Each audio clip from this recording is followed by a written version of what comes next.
வணக்கம் மக்களே. வணக்கம். அம்மா பத்தியா பெரிய புடலங்காச்சி என்னது பீர்க்கங்காவா? புடலங்கான்ட்டு பீர்க்கங்கா எவ்வளவு பெருசா இருக்கு. ஸ்டார்டிங்கே நமக்கு வந்து ட்ரபிள் ஆயிடுச்சு. புடலங்காய் ஞாபகம் வந்துருச்சு. இது பீர்க்கங்கா. பீர்க்கங்காவும் இறாவும் வச்சு ஒரு கிரேவி நல்லா திக்கா கிரேவி பண்ணி சாப்பிட்றலாம். சூப்பராக இருக்கும். அதை இப்போ எப்படி செய்யலாம்னு நம்ம பார்த்துருவோம். அதுக்கு முன்னாடி நம்ம சேனலை கொஞ்சம் சப்ஸ்கிரைப் பண்ணிக்கிறோங்க, லைக் போட்டுட்டு வீடியோ பாருங்கள். நம்ம வாங்க வீடியோக்குள்ளே போகலாம். இப்போ ஃபுல்லாக இருக்குல்ல, ரெண்டாக உடச்சி இப்படி ஒரு உடச்சா பிஞ்சு காய் நல்லா சூப்பராக இருக்குது. காயை கட் பண்ணி எடுத்துக்கலாம். தோலை வந்து இப்படி சீச்சிடணும் எல்லாத்தையுமே. இந்த தோல் கூட நமக்கு வந்து துவையல் அரைச்சா ரொம்ப நல்லது உடம்புக்கு. இதுவும் நல்லது.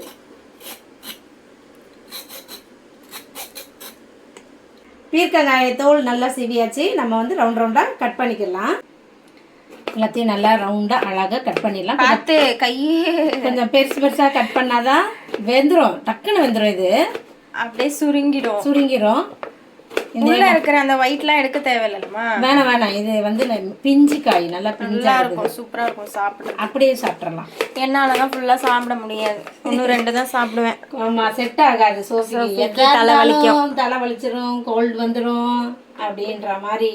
நம்ம பரவாயில்ல, எப்படியும் அட்ஜஸ்ட் பண்ணி. ஆனா எனக்கு இந்த குழம்பு ரொம்ப பிடிக்கும். பீர்க்கங்காய் எறா குழம்பு அவ்வளோ டேஸ்டா இருக்கும். ஆமா, தோல் எடுத்து வச்சிருக்கேன். இப்போ அப்படியே ஒரு துவையல் அரைச்சிடலாம். இப்போவா? ஆமாம், சரி, கண்டிப்பாக அரைக்கணும். தொக்கு செய்ய ஆரம்பிச்சிடலாம். கடாய் காஞ்சிருச்சு. எண்ணெய் ஊற்றிக்கிடலாம். ஒரு 3 ஸ்பூன் எண்ணெய் காஞ்சிருச்சு. 1/4 டீஸ்பூன் வெந்தயம், கடுகு, சோம்பு, கொஞ்சம் சீரகம், ஒரு 2 கொத்து கருவேப்பில்லை, சின்ன வெங்காயம், பெரிய வெங்காயம் 2 கலந்தாப்பில் சேர்த்துருக்கேன். கட் பண்ணி வச்சுருக்கேன். அதை சேர்த்துக்கிடலாம். கண்ணாடி பதம் வர வரைக்கும் நல்லா வதக்கி எடுத்துக்கிடலாம். இடித்த 10 பல் பூண்டு அதுவும் சேர்த்து நல்லா வதக்கி எடுத்துடலாம். மீடியம் சைஸில் கட் பண்ண 4 தக்காளி நல்லா வதக்கி எடுத்துக்கலாம். இப்போ அதையும் சேர்த்து தக்காளி வதங்க உப்பு சேர்த்துடலாம். மசாலா சேர்த்துடலாம். 1/4 ஸ்பூன் மஞ்சள்தூள், 1 ஸ்பூன் காஷ்மீரி மிளகாத்தூள். இது மட்டும்தான் சேர்க்கணும். இங்கே மீன் வறுக்கிறதுக்கு மசாலா போட்டேன். லெமன் புழிஞ்சிட்டேன். மிளகாத்தூள் போட்டுக்கேன். உப்பு போட்டேன். லெமன் சொல்லிட்டேன்ல. சரி, எல்லாத்தையும் கொஞ்சம் பிசைஞ்சு எடுத்துக்கிடலாம். மசாலா வந்து நல்லா எண்ணெய் பிரிஞ்சு வரட்டும்.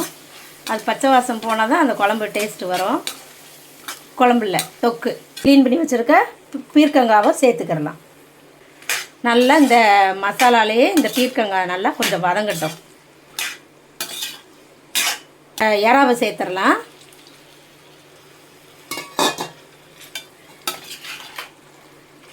அப்படியே ஒரு 1/4 டம்ளர் அளவுக்கு தண்ணி ஊற்றி நம்ம மூடி வச்சிடலாம். இதுலேயும் தண்ணி ஊறும். இந்த பீர்க்கங்காயிலேருந்து தண்ணி வரும். உப்பெல்லாம் சரி பார்த்து வச்சுக்கிறோங்க. எவ்வளோ தேவையோ நல்லா இருக்கா, டேஸ்ட் இருக்கா அப்படின்னு பார்த்துட்டு நம்ம மூடி வச்சிடலாம். ஒரு 10 நிமிஷத்தில் வெந்துடும். இங்கே வந்து சூப்பராக மீன் வறுத்தாச்சு. அப்புறம் இங்கே வறுத்து எடுத்து வச்சதெல்லாம் இங்கே இருக்குது சமையத்தில். அப்படியே இங்கே எறா பீர்க்கங்காய் தொக்கு ரெடி ஆகிடுச்சு. நம்ம அப்படியே கொஞ்சம் கொத்தமல்லியை சேர்த்து ஒரு கிளறு வெட்டி எடுத்து பார்த்தீங்கன்னா அருமையான எறா பீர்க்கங்காய் காடாமே போச்சு. எவ்வளோ வேகமாக சுருங்கிடுச்சுல்ல. இப்படி தான் செஞ்சு சாப்பிடணும். நல்லா இருக்கும். இந்த கழுவி க்ளீன் பண்ணி வச்சுருக்கேன் பீர்க்கங்காய் தோல். இதை வந்து இப்போ வந்து சட்னி செய்யலாம், இல்லை துவையல்னு கூட சொல்லலாம். செஞ்சு சாப்பிட்லாம். இது வந்து உடம்புக்கு ரொம்ப நல்லது. இட்லி, தோசை, சாதம் எல்லாத்துக்கும் சேர்த்து சாப்பிடலாம். கடாய் வச்சாச்சு. ஒரு 2 ஸ்பூன் எண்ணெய் விட்டு வதக்கி எடுத்துக்கிடலாம். உளுந்தம்பருப்பு 1 ஸ்பூன் போட்டுக்கலாம். கடலைப்பருப்பு 1 ஸ்பூனு, ஒரு பச்சை மிளகா, 1 இன்ச் அளவுக்கு இஞ்சி, 5 பல் பூண்டு, சின்ன நெல்லிக்காய் அளவுக்கு புளி. இப்போ க்ளீன் பண்ணி வச்சுருக்க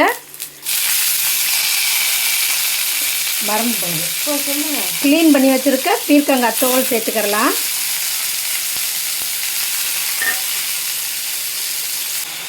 எல்லாத்தையும் நல்லா வதக்கி எடுத்துக்கிடலாம். தேங்காய் துருவல் வந்து 1 ஸ்பூன் அளவுக்கு சேர்த்துக்கிடலாம். அதுவும் சேர்ந்து நல்லா வதங்கட்டும்.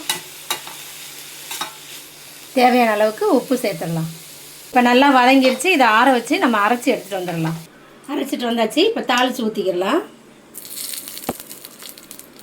அரைச்சிட்டு வந்தாச்சு. பீர்க்கங்காய் தோல் துவையில ரெடி ஆயிடுச்சு. நல்லா தாளித்து ஊற்றி வச்சுருக்கோம். சூப்பராக இருக்கும். நீங்களும் செஞ்சு சாப்பிட்டு பாருங்கள். எல்லாம் முடிச்சாச்சு. சாப்பிட்ருவோமா?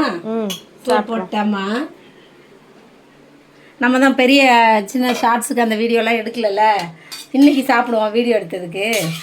அம்மா இது என்னது? பீர்க்கங்காய் தொக்கு. பீர்க்கங்காய் எறா தொக்கு. அப்படியே சாதத்தில் போட்டு நல்லா அந்த எறாலாம் நிறையா போட்டு அப்படி பிசைஞ்சு சாப்பிட்டோம்னா செம்ம டேஸ்ட்டாக இருக்கும். அப்படியே இங்கே என்ன வேறு வச்சுக்கலாம். இது என்ன தெரியுமா? பீர்க்கங்காய் தோல் துவையல். செம்மையாக தாளிச்சாச்சு. அதுவும் வச்சுக்கலாம். இந்த துவையலுக்கும் இந்த குழம்புக்கும் அவ்வளோ ஒரு இனிமையாக இருக்கும். அப்புறம் மீன் வறுவல் வச்சிருவோமா? பெரிய மீனை வச்சுக்கலாமா? ஓகே. இப்போ சாப்பிட்டு பார்த்துடலாம் இந்த டேஸ்ட் எப்படி இருக்குதுன்ட்டு. இப்படி போட்டு பிசைஞ்சு நல்லா. இது வந்து புளி ஊற்றாமல் நம்ம செஞ்சுருக்கோம். சூப்பராக இருக்கும். புளி ஊற்றாமல் செஞ்சால் கூட அருமையாக இப்படி செஞ்சு அப்படியே உப்பு எல்லாத்தையும் இறாலாம் வச்சு நீங்கள் சாப்பிடுங்க. எனக்கு வேணாம் இறா.